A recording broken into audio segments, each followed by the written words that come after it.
Jaxon Smith-Njigba injury. Ohio State star WR exits game versus Notre Dame with lower body issue.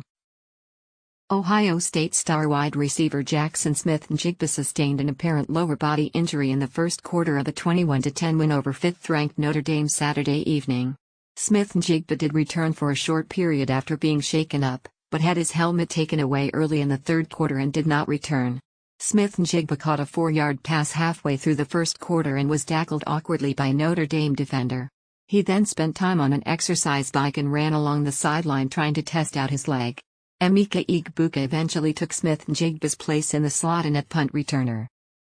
Buckeyes Coach Ryan Day told reporters that he hopes to get Smith-Njigba back sometime this week, along with junior receiver Julian Fleming. Smith-Njigba, a junior from Rockwall, Texas, ranks as perhaps the top returning receiver in the country after setting an Ohio State record with 1,606 yards receiving, along with 95 catches and 9 touchdowns in the breakout season. He was unanimously selected to the CBS Sports preseason All-America team and is mocked number 6 to the Chicago Bears in Ryan Wilson's 2023 NFL mock draft. No other returning receiver on the roster posted more than 200 yards receiving last season. Egbuka had 90 yards receiving and a touchdown in the win Saturday, while Marvin Harrison Jr. had 3 touchdowns in the Rose Bowl. Running back Trayvon Henderson posted 312 yards receiving and 4 scores in 2021, but the offense finished with just 223 yards passing against the Fighting Irish after averaging 380.9 yards passing per game in 2021. UCLA football set a program low for single-game attendance at the Rose Bowl during its 45-17 win over Bowling Green in Week 1. Only 27,143 fans purchased a ticket for the game, snapping a record that has stood for roughly 30 years. The previous low point for the Bruins at the Rose Bowl came on November 7, 1992, when 32,513 fans were in attendance for a 26-14 win over Oregon State in a game followed a 5-game losing streak. However, the listed attendance on Saturday was roughly 5,000 fans lower than the previous mark.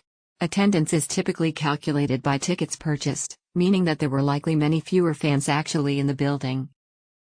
Granted, there are few pieces of context. UCLA's fall quarter does not start until September 19, meaning that many students are not on campus yet.